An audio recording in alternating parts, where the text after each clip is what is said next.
mwagumye kwisanganiro mwahisemo neza tubaramutse bakunzi bacu tubahe nikaze muri ano makuru agizwe n'ingingo nkuru zikurikira imiliyaridi 15 z'amafaranga y'amarundi nibwo buryo bukenewe kugira umugambi wo guteza imbere abatwa ushigwe mu ngiro biri mu cegeranyo c'inama nshikiranganje yakoranye kuwa 3 w'inondwi murabikurikira murano makuru igurirana ry'abantu n'imvo zituma haba indyane z'amatongo mu ntara ya Kayanza ariko amahimiriza kuvyara ku rugero arafasha bishikirizwa na Justine Komeza Dusabe n'umuhanuzi wa Buramatari ajejwe ivy'intwaro hamwe n'ivyo butunzi tubabibateguriye navyo murabikurikira sangwa ikaze.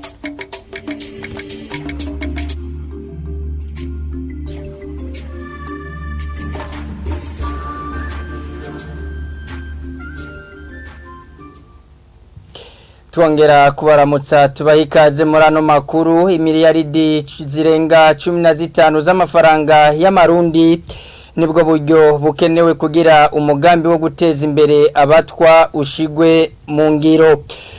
Inama nshikiranganje yakoranye kuwa 3 w'inondwi ishikiriza ko imenyesha ko uwo mugambi ufise intumbero yo guteza imbere uburaro hamwe kandi no kubafasha kuronka ivyankenegwa mu buzima bwabo bwa misi yose. Prosperi Ntawugwamiye n'umunyamabanga mukuru akaba n'umuvugizi wa leta. Uwo mugambi washikirijwe n'umushikiranganje wo gushigikirana imibano hagati y'akazi na muntu n'iterambere ridakumira. Uguteza imbere abatwa kiri mu vyo leta yashize imbere y'ibindi. Biri mu ntumbero yuko imigwi y'abarundi yose muri rusangi cane abatishoboye botezwa imbere nkuko bigaragazwa muri ca gitabo c'ishusho y'u Burundi mu mwaka wa 2025 no mu mugambi w'igihugu w'iterambere. Uwo mugambi rero ufise intumbero yo guteza imbere imibereho yabo ku buryo burama. Muri uwo mugambi leta ishaka gutora inyishu ku bibazo bihanze abatwa nko gukumigwa kutaronka ivyankenegwa n'uburaro amatongo n'ibindi. Ubushikiranganje bwo gushigikirana imibano hagati y'akazi na muntu n'iterambere ridakumira bufashanije nabo bakorana bwipfuza ko uwo mugambi ari wo bifatiro mu bikorwa vyose byo guteza imbere abatwa. Uyo mugambi bubakiye ku nkingi zikurikira: kungura ubumenyi n'ubushobozi bw'abatwa, kubafasha kuronka ivyankenegwa mu buzima bwa misi yose, guteza imbere uburaro, isuku no gufungura neza. Uwo mugambi usaba uburyo bungana na miliyaridi 15 miliyoni 486 n'ibihumbi 395 by'amafaranga y'amarundi. Inama nshikiranganje imaze guca hirya no hino uwo mugambi yarawushimye ariko icishikiriza ibi bikurikira: kuraba neza ko ibiharuro birimwo ari ivy'ukuri. Birakenewe kumvisha abatwa ko ari abarundi nk'abandi bene gihugu bose bakareka kwikumira. Harakwiye kuba isuzuma ry'ingene umugambi witegekanije mu bushikiranganje uri kuraja mu ngiro n'ingene wubatse, hakajamwo ikigabane gishimikira guteza imbere abatwa kuko gushiraho umugambi werekeye abatwa bonyene ari ubundi buryo bwo kubakumira. Hotegekanywa ivyokorwa bigaragaza mu buzima bwa misi yose byo guteza imbere abatwa nk'ibi bikurikira: kubaha amatongo, kubafasha mu kuronsa ubufasha canke uturusho dutuma bijukira amashuri, kububakira uburaro bwiza, kubahimiriza kwinjira mu mashirahamwe. Iyindi migwi y'abarundi nayo nyene irakwiye kumvishwa kudakumira abatwa. Abajejwe intwaro ku nzego zitandukanye barakwiye gufata ikibazo c'abatwa bakakigira icabo, guhimiriza abatwa kwijukira ibikorwa bibateza imbere. Mu gisata c'uburimyi tubandanya ano makuru ikena ry'imbuto riragishinga abashinga amateka hamwe n'abakenguza amateka. Mu cegeranyo c'ivyaranguwe mu mezi 6 y'umwaka uheze w'ibihumbi 2022 ushira 2023 kuri uyu wa kane bamwe mu batowe n'abanyagihugu bipfuje kumenya nimba koko Uburundi butoshobora kwikwiza mu bijanye n'imbuto.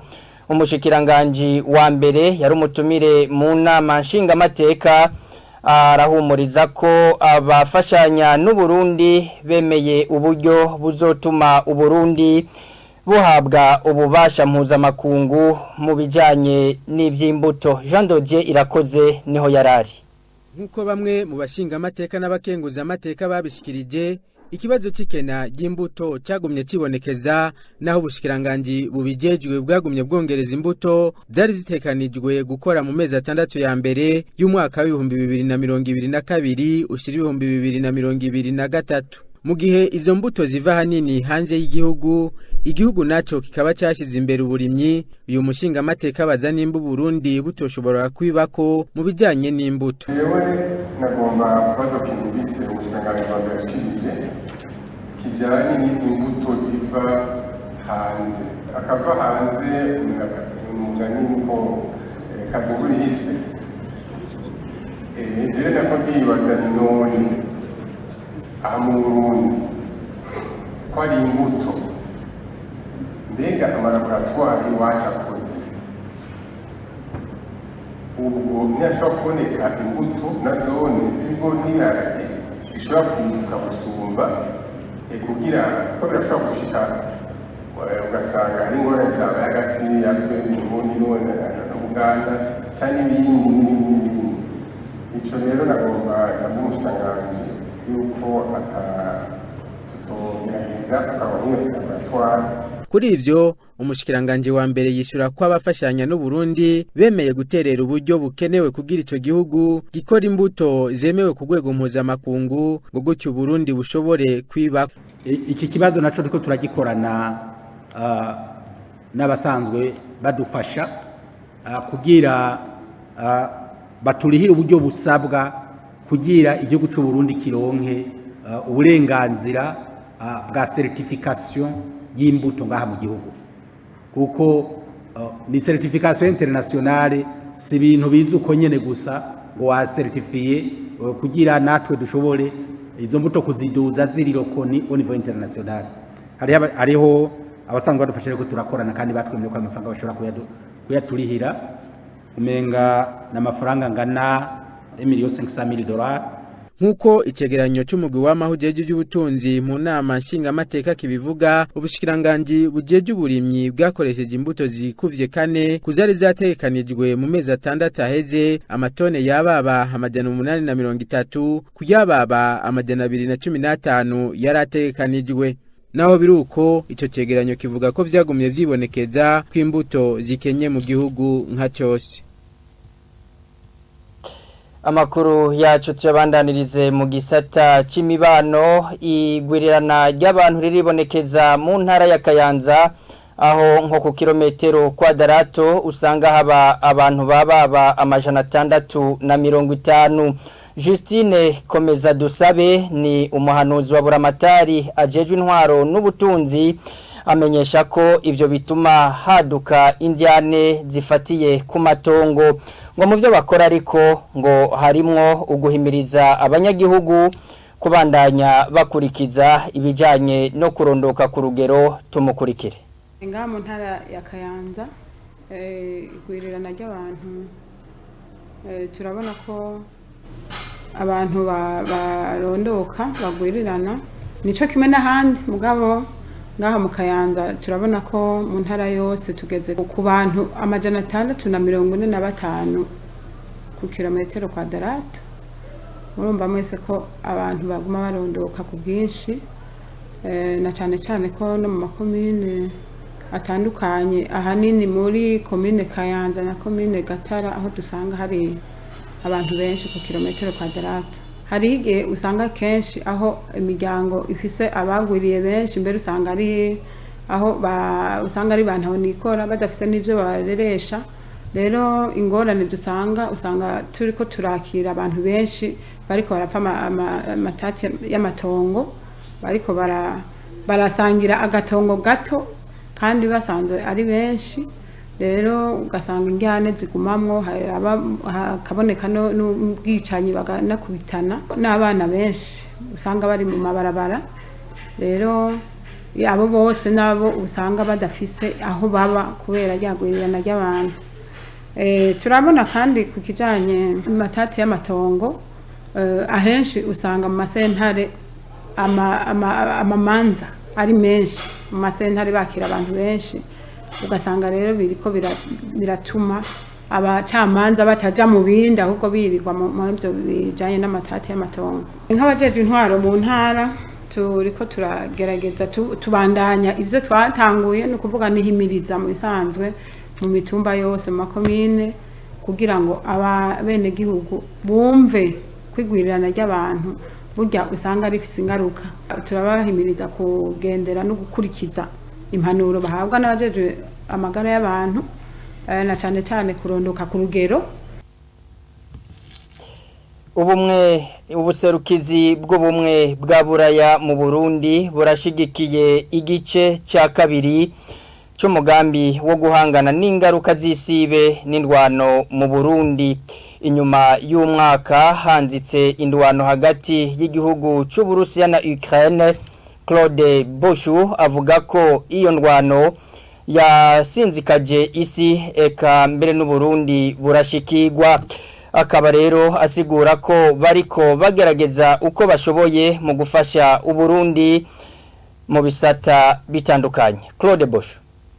Les conséquences de cette invasion russe parfaitement illégale ingaruka z'ivogera ry'Uburusiya ku butaka bwa Ukraine riri kubiri n'amategeko kandi rirabangamye cyane cyane ku banyagihugu ba Ukraine baraturatura buri munsi mu kurondera ibibabeshaho hari uguhangana n'imbeho ubuzima bwabo bumeze nabi cyane miliyoni zirenga 3 muri bo ahanini bagizwe n'abana n'abakenyezi barahunze igihugu iyo ntambara ikabisa naho atamuti wayo uri buboneke muga bitegerezwa guhagarara biciye mu mugambi w'amahoro ariko umugambi wubahiriza ingingo ngenderwa ko zishira hamwe mpuzamakungu ONU harimwo ukubahiriza imbibe n'ubutaka by'ibihugu ingingo zisanzwe zishigwa imbere n'igihugu cy'u Burundi twibutsa ko ubutaka bwa Ukraine igihugu cy'u Burusiya cifatiye ku gikenye burutu buringanire bw'u Burundi inshuro zitatu ingaruka z'iyo ntambara ni nyinshi haba ku biciro by'amasoko ntanganguvu ku masoko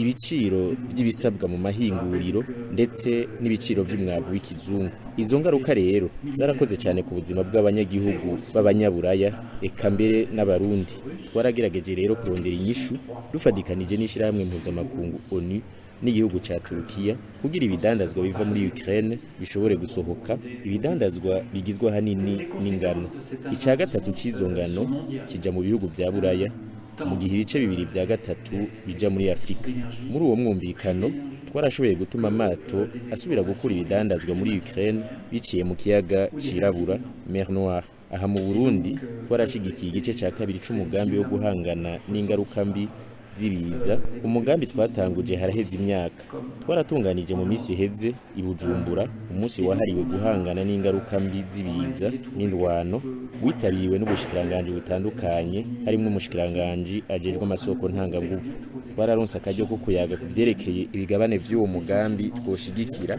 cyane cyane igisata c'amagara y'abantu igisata cyo gufungura neza hamwe n'igisata c'amasoko ntanganguvu uwo mugambi rero ukaba uzobandanya mu Burundi essentiellement santé et nutrition. Et donc ce programme-là va se poursuivre au Burundi. Claude Boshi ni umuserukizi w'ubumwe bwa Buraya mu Burundi. Aha niho duciye turangiriza amakuru twari twabateguriye mwakoze kuba mwayakurikiye mubandanye muroranirwa n'ibiganiro vya televiziyo mukunda Isanganiro.